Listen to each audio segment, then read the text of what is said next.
नमस्कार। ओम परमात्माय नमः। अथ प्रथम अध्याय अवतरणिका।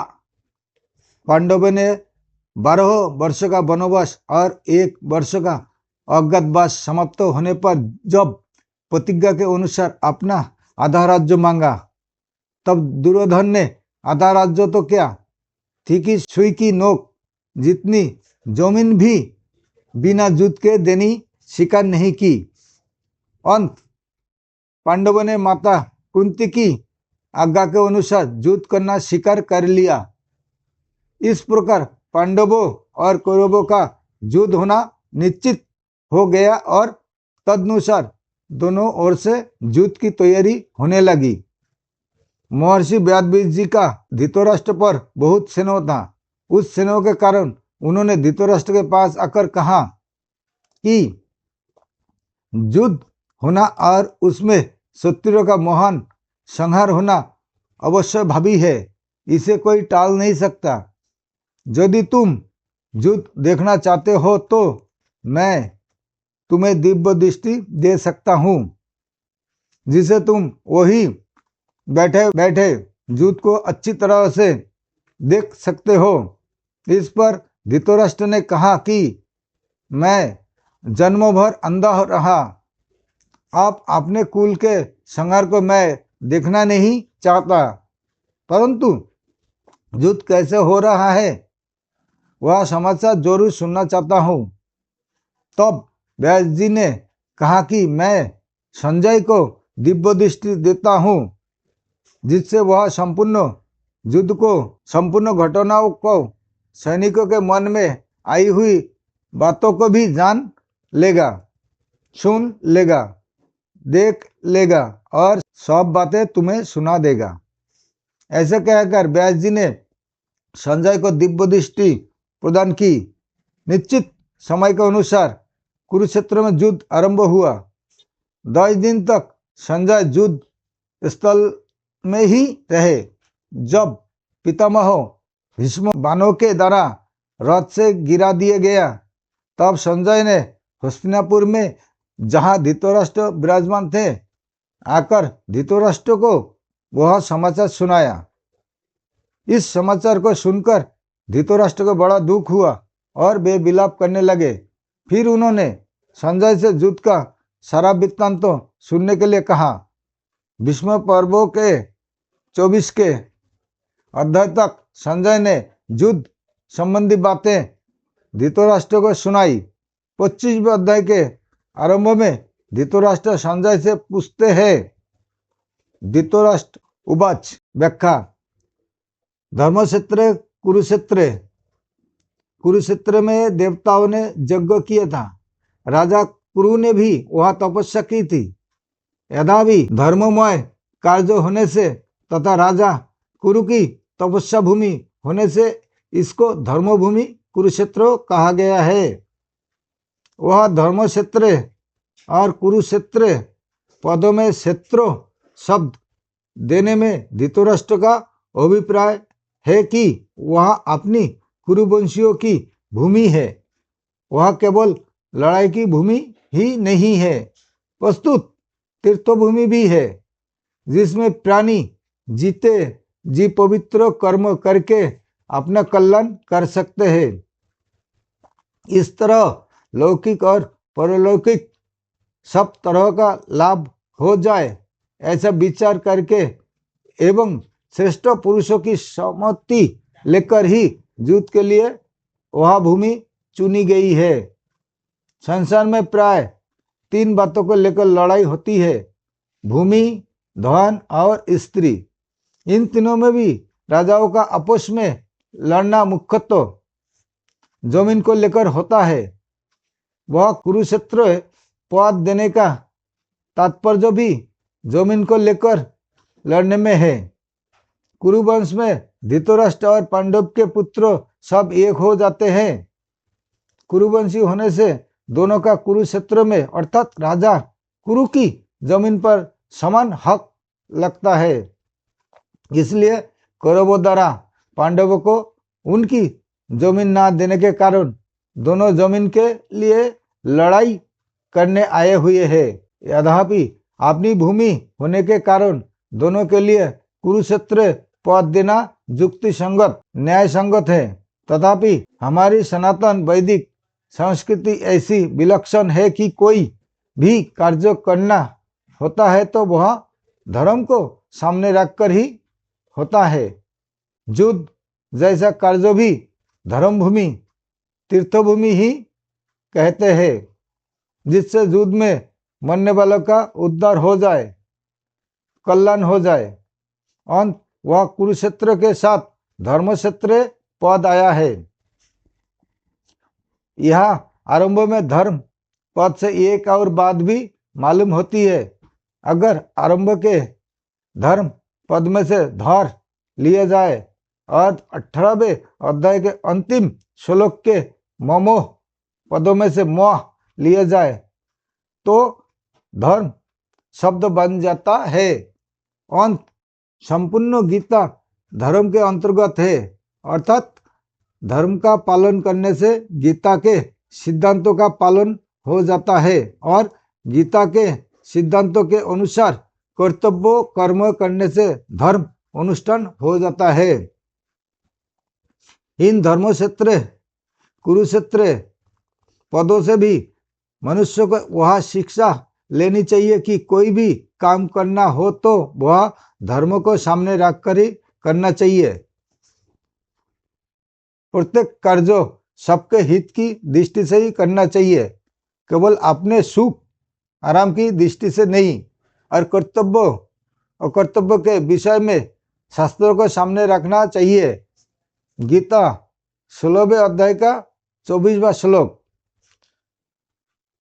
राजाओं के द्वारा बार बार संधि का प्रस्ताव रखने पर भी दुर्योधन ने संधि करना स्वीकार नहीं किया। इतना ही नहीं, भगवान श्री कृष्ण के कहने पर भी मेरे पुत्र दुर्योधन ने स्पष्ट कह दिया कि बिना युद्ध के मैं तीखी सुई की नोक जितनी जमीन भी पांडवों को नहीं दूंगा। तब मजबूर होकर पांडवों ने भी युद्ध करना स्वीकार किया। इस प्रकार मेरे पुत्र और पांडव पुत्र दोनों ही सेनाओं के सहित युद्ध की इच्छा से इकट्ठे हुए हैं। दोनों सेनाओं में युद्ध की इच्छा रहने पर भी दुर्योधन में युद्ध की इच्छा विशेष रूप से थी। इसका मुख्य उद्देश्य राज्य प्राप्ति का ही था। वह राज्य प्राप्ति धर्म से ही हो चाहे अधर्म से, न्याय से हो चाहे अन्याय से, विहित रीति से हो चाहे निषिद्ध रीति से, किसी भी तरह से हमें राज्य मिलना चाहिए, ऐसा उसका भाव था। इसलिए विशेष रूप से दुर्योधन का पद ही यूसुस अर्थात युद्ध की इच्छा वाला था। पांडवों में धर्म की मुख्यता थी। उनका ऐसा भाव था कि हम चाहे जैसा जीवन निर्वाह कर लेंगे पर अपने धर्म में बाधा नहीं आने देंगे, धर्म के विरुद्ध नहीं चलेंगे। इस बात को लेकर महाराज युधिष्ठिर युद्ध नहीं करना चाहते थे, परंतु जिस मां की आज्ञा से युधिष्ठिर ने चारों भाई सहित द्रौपदी से विवाह किया था, उस मां की आज्ञा होने के कारण ही महाराज युधिष्ठिर की युद्ध में प्रवृत्ति हुई थी। अर्थात केवल मां के आज्ञा पालन रूप धर्म से ही युधिष्ठिर युद्ध की इच्छा वाले हुए है। तात्पर्य है कि दुर्योधन आदि तो राज्यों को लेकर ही उत्सुक थे, पर पांडव धर्म को लेकर ही उत्सुक बने थे। पांडव धृतराष्ट्र को अपने पिता के बड़े भाई होने से पिता के समान समझते थे और उनकी आज्ञा का पालन करते थे। धृतराष्ट्र के द्वारा अनुचित आज्ञा देने पर भी पांडव उचित अनुचित विचार न करके उनकी आज्ञा का पालन करते थे। अंत वह माम का पद के अंतर्गत कौरव और पांडव दोनों आ जाते हैं। फिर भी पांडवा पद अलग देने का तात्पर्य है कि धृतराष्ट्र का अपने पुत्र में तथा पांडव पुत्र में समान भाव नहीं था। उनमें पक्षपात था, अपने पुत्र के प्रति मोह था। वे दुर्योधन आदि को तो अपना मानते थे पर पांडवों को अपना नहीं मानते थे। इस कारण उन्होंने अपने पुत्रों के लिए मामका और पांडवों के पुत्रों के लिए पांडवा पद का प्रयोग किया है, क्योंकि जो भाव भीतर होते हैं वे ही प्राय वाणी से बाहर निकलते हैं। इस देदी भाव के कारण ही धृतराष्ट्र को अपने कुल के संहार का दुख भोगना पड़ा। इससे मनुष्य मात्र को वह शिक्षा लेनी चाहिए कि वह अपने घरों में, मोहल्लों में, गांवों में, प्रांतों में, देशों में, संप्रदायों में देही भाव अर्थात ये अपने है ये दूसरे है ऐसा भाव ना रखे, कारण कि देही भाव से आपस में प्रेम स्नेह नहीं रहता और तुत कलह होती है। अपांडवा पद के साथ एवं पद देने का तात्पर्य है कि पांडव तो बड़े धर्मात्मा है, अंत उन्हें युद्ध नहीं करना चाहिए था, परंतु वे भी युद्ध के लिए रणभूमि में आ गए। तो वहां आकर उन्होंने क्या किया? मामका और पांडवा, इनमें से पहले मामका पद का उत्तर संजय आगे के दूसरे श्लोक से 13वें श्लोक तक देंगे कि आपके पुत्रों दुर्योधन ने पांडवों को सेनाओं को देखकर द्रोणाचार्य के मन में पांडवों के प्रति द्वेष पैदा करने के लिए उनके पास जाकर पांडवों के मुख्य सेनापतियों के नाम लिया। उसके बाद दुर्योधन ने अपनी सेना के मुख्य योद्धाओं के नाम लेकर उनके रणो कौशल आदि की प्रशंसा की। दुर्योधन को प्रसन्न करने के लिए भीम जी ने जोर से शंख को बजाया। उसको सुनकर कौरव सेना में शंख आदि बज उठे। फिर 14वें श्लोक से 19वें श्लोक तक पांडवा पद का उत्तर देंगे कि रथ में बैठे हुए पांडव पक्षियों भगवान श्री कृष्ण ने शंख बजाया। उसके बाद अर्जुन, भीम, युधिष्ठिर, नकुल, सहदेव आदि ने अपने अपने शंख बजाया, जिससे दुर्योधन को सेना का हृदय दहल गया। उसके बाद भी संजय पांडवों की बात कहते कहते 20वें श्लोक से श्री कृष्ण और अर्जुन के संवाद का प्रसंग आरंभ कर देंगे। किम शब्द के 3 अर्थ होते हैं: विकल्प, निंदा, आक्षेप और प्रश्न।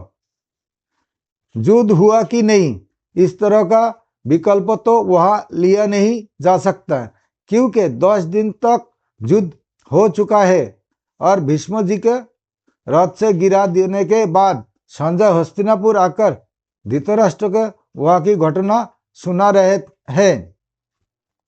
मेरे और पांडव के पुत्र ने यहाँ क्या किया जो कि युद्ध कर बैठे, उनको युद्ध नहीं करना चाहिए था, ऐसी निंदा या आक्षेप भी वहां नहीं लिया जा सकता, क्योंकि युद्ध तो चल ही रहा था और धृतराष्ट्र के भीतर भी आवेगपूर्वक पूछने का भाव नहीं था। वहां किम शब्द का प्रश्न लेना ही ठीक बैठता है। धृतराष्ट्र संजय से भिन्न भिन्न प्रकार की छोटी बड़ी सब घटनाओं के अनुक्रम से विस्तार पूर्वक ठीक ठीक जानने के लिए ही प्रश्न कर रहे हैं।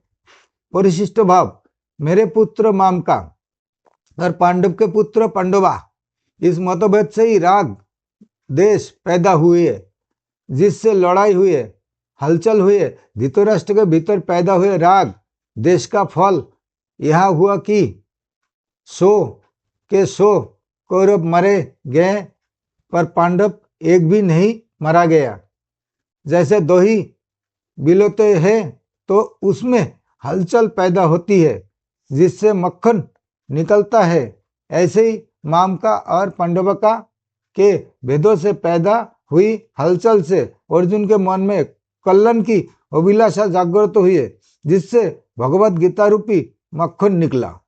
तात्पर्य वह हुआ कि धृतराष्ट्र के मन में होने वाले हलचल से लड़ाई पैदा हुई और अर्जुन के मन में होने वाली हलचल से गीता प्रकट हुए।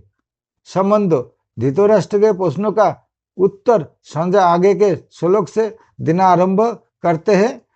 नमस्कार, आज के लिए यहाँ तक।